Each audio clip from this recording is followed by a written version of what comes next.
चलिए अब नया टॉपिक जो अपने को पढ़ना है ये कौन सा है, साबुनीकरण इसको हम बोलते हैं, है ना। साबुनीकरण मतलब क्या रहेगा, तो हम बोलेंगे साबुनीकरण मतलब एक ऐसी अभिक्रिया है ना, एक ऐसी रासायनिक अभिक्रिया जिससे क्या बनता है, साबुन बनता है। ठीक है, ये अभिक्रिया क्या कहलाती है, साबुनीकरण कहलाती है। ठीक है, तो काफी सरल सी परिभाषा है इसकी। क्या बोला हमने, एक ऐसी वाली अभिक्रिया जिसमें हमको क्या मिलता है, साबुन मिलता है, इसको क्या कहा जाता है, साबुनीकरण कहा जाता है। आए बेटा समझ में। ठीक है, अब अपन क्या बोलते हैं कि साबुनीकरण या अभिक्रिया जो है ये क्या है, एक रासायनिक अभिक्रिया है। ठीक है, ये किस प्रकार की अभिक्रिया है, तो हम बोलेंगे इसमें हम क्या करते हैं, जो ईस्टर होता है उसका जल अपघटन करवाते हैं। ठीक है, तो ईस्टर का जल अपघटन जो होता है ना, ईस्टर का जल अपघटन पढ़ा हुआ है अपन ने, है ना। कार्बोक्सिलिक अम्ल और उसके व्युत्पन्न, है ना, क्या होता है, ईस्टर जो होता है ये कार्बोक्सिलिक अम्ल का व्युत्पन्न होता है। ठीक है, तो ये वाला चैप्टर अपन ने पहले पढ़ा हुआ है ना। तो उसमें अपन एक अभिक्रिया कौन सी भी पढ़ी हुई है, तो हमने उसमें ईस्टर का जल अपघटन पढ़ा हुआ है। ठीक है, तो ईस्टर का जल अपघटन जो होता है इसमें क्या मिलता है बेटा, तो हम इसमें बोलते हैं कार्बोक्सिलिक अम्ल मिलता है और साथ में क्या मिलता है, अल्कोहल मिलता है ना। ईस्टर के जल अपघटन पर क्या मिलता है, कार्बोक्सिलिक अम्ल मिलता है और अल्कोहल मिलता है। ठीक है ना। अब अपन क्या बोलते हैं कि ईस्टर का जल अपघटन हमने दो प्रकार का पढ़ा था, है ना। एक ईस्टर जल अपघटन क्या होता है, तो हम बोलेंगे एक ईस्टर का जल अपघटन जो होता है ना, वो होता है अम्लीय माध्यम में। ठीक है ना। ईस्टर का एक जो जल अपघटन होता है वो किस में होता है, अम्लीय माध्यम में होता है ना। और ये अभिक्रिया जो होती है इसको हम क्या बोलते हैं, ये क्या होती है, विद वो क्या बोलते हैं ना, रिवर्सिबल, है ना। ये अभिक्रिया जो होती है ये क्या होती है, तो हम बोलेंगे ये कि रिवर्सिबल अभिक्रिया होती है ना। मतलब जो आगे पीछे है ना, दोनों दिशाओं में चलती है, इसको हम क्या बोलते हैं, रिवर्सिबल अभिक्रिया। ठीक है, तो हम क्या बोलते हैं कि ईस्टर का जब जल अपघटन होता है तो ईस्टर के जल अपघटन पर क्या मिलता है, तो हम बोलेंगे कार्बोक्सिलिक अम्ल मिलता है और अल्कोहल मिलता है। ठीक है, और जब अभिक्रिया किसमें विपरीत दिशा में जाती है ना, स्पष्ट दिशा में जब जाएगी तो वहां क्या होता है, तो हम बोलेंगे कार्बोक्सिलिक अम्ल और अल्कोहल इनकी अभिक्रिया से क्या मिल जाता है, तो हम बोलेंगे इसमें हमको ईस्टर और जल मिल जाता है। ठीक है, तो अग्र दिशा में जो अभिक्रिया है वो क्या है, ईस्टर का जल अपघटन है, और पश्च दिशा में जो अभिक्रिया है वो क्या है, तो उसको हम बोलेंगे इट इज ईस्टरीकरण या ईस्टरिफिकेशन। समझ आई बेटा बात ये। ठीक है, वहीं जब हम कौन सी चीज करते हैं, ईस्टर का है ना जल अपघटन किस में करवाते हैं, क्षारीय माध्यम में करवाते हैं। ठीक है, तो ईस्टर का जो जल अपघटन क्षारीय माध्यम में होता है वो अभिक्रिया क्या होती है, तो हम बोलेंगे वो इरिवर्सिबल होती है। ठीक है, वो अभिक्रिया क्या रहेगी, तो हम बोलेंगे वो इरिवर्सिबल, वो सिर्फ किसमें, अग्र दिशा में ही चलती है ना, पश्च दिशा में वो नहीं जाती। ठीक है, तो ये क्या कहलाती है, तो हम बोलेंगे ये इरिवर्सिबल कहलाती है। आता है बेटा समझ में। ठीक है, तो ईस्टर का जो ये होता है जल अपघटन क्षारीय माध्यम में, है ना। ईस्टर का जल अपघटन क्षारीय माध्यम में क्या होता है, तो हमने बोला ये एक किस प्रकार की अभिक्रिया है, तो हम बोलेंगे ये एक इरिवर्सिबल अभिक्रिया है जिसमें हमको क्या मिलता है, तो हम बोलेंगे कार्बोक्सिलिक अम्ल की जगह क्या मिल जाएगा, तो हम बोलेंगे माध्यम के साथ है क्षारीय, तो ये क्षारीय माध्यम जो कार्बोक्सिलिक अम्ल मिलता है इससे अभिक्रिया करके क्या बना लेता है, अपना लवण या अपना सॉल्ट बना लेता है। समझ आती बेटा बात ये, है ना।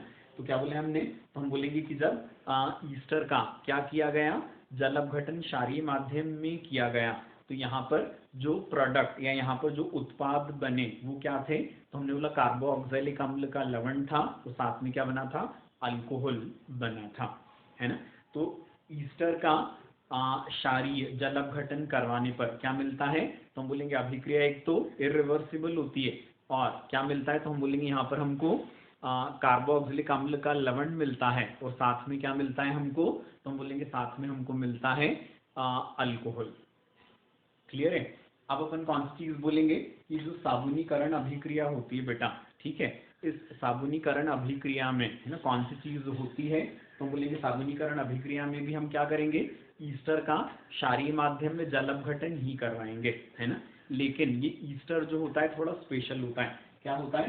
तो हम बोलेंगे ये ग्लिसरॉल, ठीक है, जिसमें क्या होते हैं 3 OH होते हैं, ठीक है। ये क्या होता है? बहु हाइड्रोक्सी अल्कोहल होता है ना, जिसमें क्या होता है हाइड्रोक्सी समूहों की संख्या 2 या 2 से ज्यादा होती है, तो इनको हम क्या बोलते हैं? बहु हाइड्रोक्सी अल्कोहल, ठीक है। तो ये क्या है? पॉलीहाइड्रोक्सी या बहु हाइड्रोक्सी अल्कोहल है, ठीक है। इस अल्कोहल का जो लंबी श्रृंखला वाले कार्बोक्सिलिक अम्ल होते हैं, मतलब जिनमें कार्बन का नंबर ज्यादा होता है, ठीक है, उनके साथ बना हुआ जो क्या होता है तृतीयक ईस्टर होता है, मतलब त्रि ईस्टर, जिसमें क्या रहेंगे 3 ना, यहाँ पे 3 OH थे, तो क्या हो जाएंगे यहाँ पे 3 ईस्टर बन जाते हैं, ठीक है। तो इसको अपन क्या बोलते हैं? ट्राई ईस्टर, है ना। ट्राई ईस्टर मतलब तृतीयक ईस्टर, है ना, ग्लिसरॉल का तृतीयक ईस्टर इसको हम बोलते हैं, ठीक है। तो लंबी श्रृंखला वाले कार्बोक्सिलिक अम्लों के ग्लिसरॉल के साथ बने हुए जो ईस्टर होते हैं, जिनको ट्राइग्लिसराइड कहा जाता है, ठीक है ना, उनका जब हम क्या करवाएंगे? क्षारीय जल अपघटन करवाएंगे, ठीक है। तो जो हमको अल्कोहल मिलेगा वो कौन सा मिलेगा? ग्लिसरॉल, क्योंकि जिस अल्कोहल का ईस्टर होता है वो ये अल्कोहल मिलता है, तो हमको क्या मिला यहाँ? ग्लिसरॉल मिलता है। और साथ में वो जो लंबी श्रृंखला वाले कार्बोक्सिलिक अम्ल थे उनका क्या मिल जाता है? लवण मिल जाता है।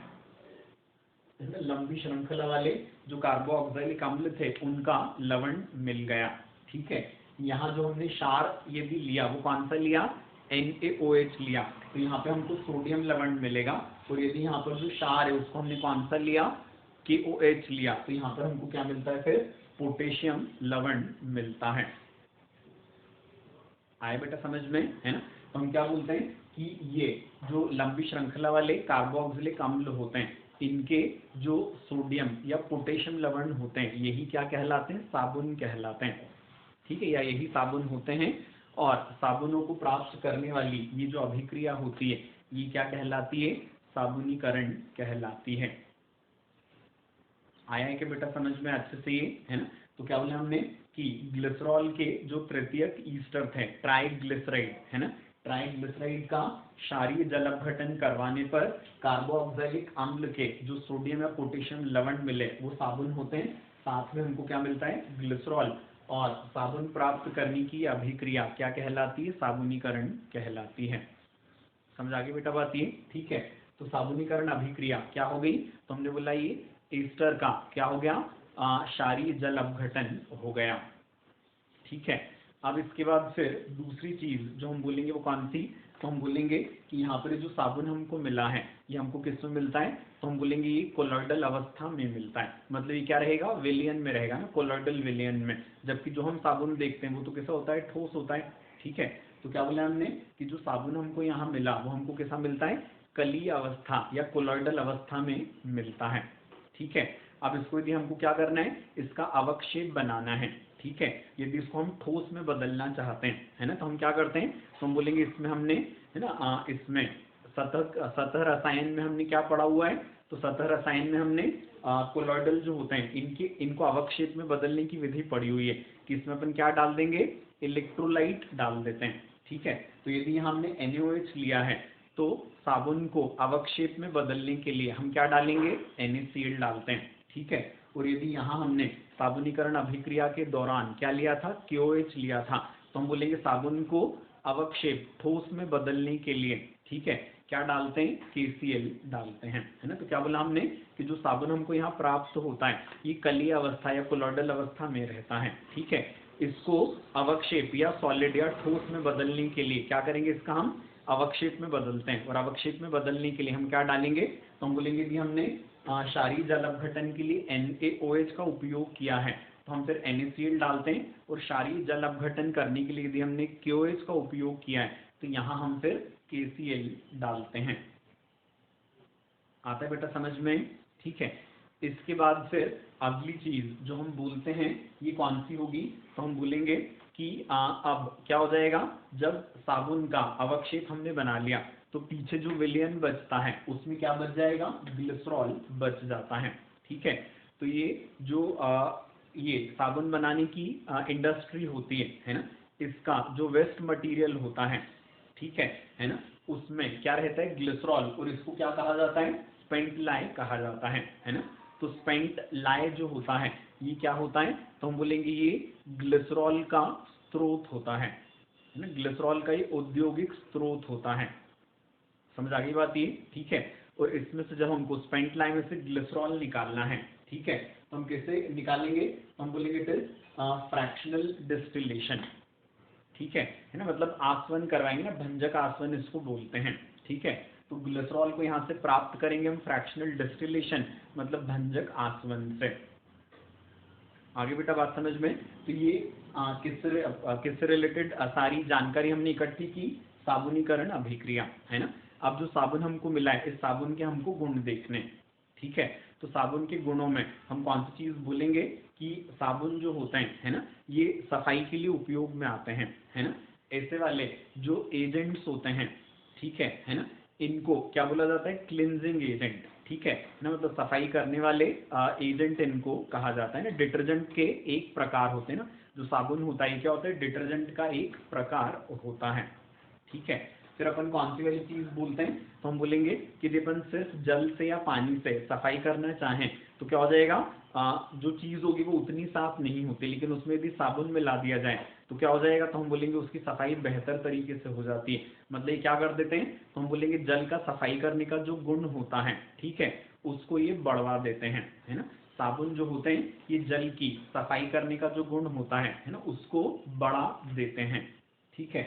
इसके बाद अपन कौन सी चीज बोलेंगे, तो हम बोलेंगे कि जैसे फैब्रिक है ना, कपड़े के ऊपर या त्वचा के ऊपर यदि क्या लग गया है, फैट चिपक गया है, ठीक है, वसा चिपक गई है, तो ये वसा क्या करती है, और गंदगी को अपने ऊपर चिपका लेती है, जिसकी वजह से क्या हो जाएगा कि जो कपड़ा होगा या जो त्वचा होगी वो ज्यादा गंदी हो जाती है, ठीक है। यदि आप इसको सामान्य जल से साफ करने की कोशिश करेंगे तो अच्छे से नहीं होगी, लेकिन साबुन मिला हुआ जल यदि होगा तो क्या हो जाएगा, ये उसको काफी अच्छे से हटा देता है, ठीक है। ये भी अपन ने सतह रसायन में पढ़ा हुआ है ना, कि इसको मतलब कपड़े पर लगी हुई गंदगी को साबुन जो होता है या डिटर्जेंट जो होता है वो किस तरीके से साफ करता है, ठीक है। फिर अपन क्या बोलते हैं कि सिर्फ जो सोडियम या पोटेशियम साबुन होते हैं, है ना, सोडियम या पोटेशियम के बने हुए जो साबुन होते हैं सिर्फ ये ही जल में घुलनशील होते हैं, है ना।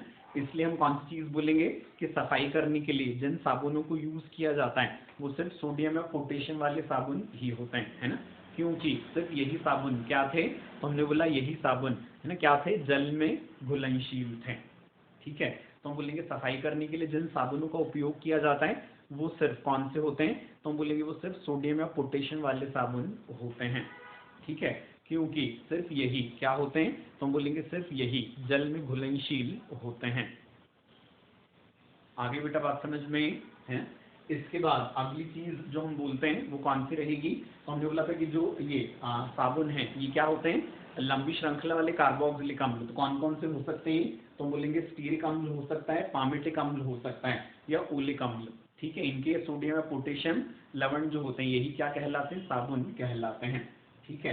फिर हम कौन सी चीज बोलते हैं कि जो पोटेशियम से बने हुए साबुन होते हैं, ठीक है, ये क्या होते हैं, तो हम बोलेंगे इनका है ना त्वचा के ऊपर नर्म प्रभाव होता है, जबकि सोडियम जो होता है उसके साबुन जो होते हैं इनका त्वचा के ऊपर क्या रहता है, थोड़ा खराब प्रभाव पड़ता है ना।